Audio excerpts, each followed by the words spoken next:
How dark can a dark joke get? As a sex educator, what if I tell you dark humor is connected to sex education? Yes, I'll explain how. First, I'll give you some context. Ranveer Allahabadia, a very popular YouTuber, is under scrutiny for saying something that was considered dark humor on a comedy show.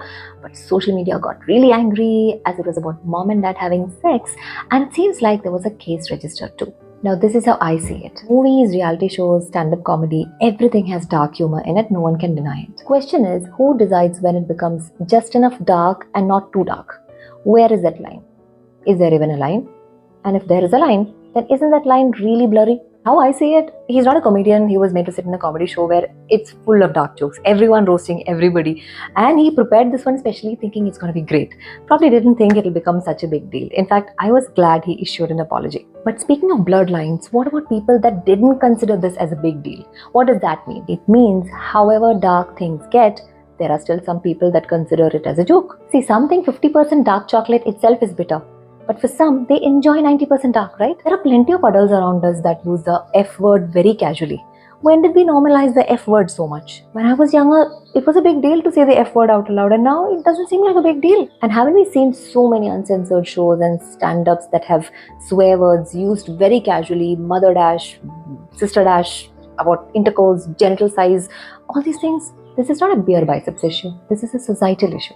Just because something is common doesn't mean it's normal. We can't decide what is okay and what is not okay when the lines are so blurred.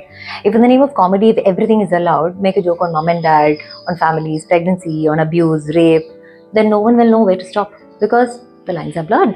And when it comes to sex education, what will we teach our children?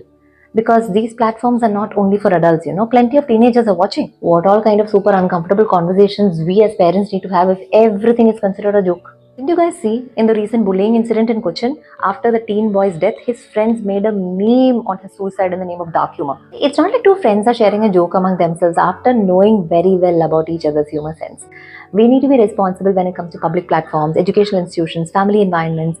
Some norms and rules are good. We can't blame just the creators when there are consumers that encourage this. If you are a consumer, then you are part of the problem too. So my word of advice as a sex educator is when we don't have clear boundaries on how far we can go with sensitive topics like death, sex, women's issues, children's issues, this is what will happen in the society. See, sex ed is important. Talking about the body, about certain sensitive topics, normalizing certain issues, all that's important. But with strong value systems in place. Humor is great. It's a wonderful way to learn. I make sure all my workshops have a lot of fun and laughter. But we need to be more mindful about what we talk about, what we joke about, and as consumers, what we laugh about.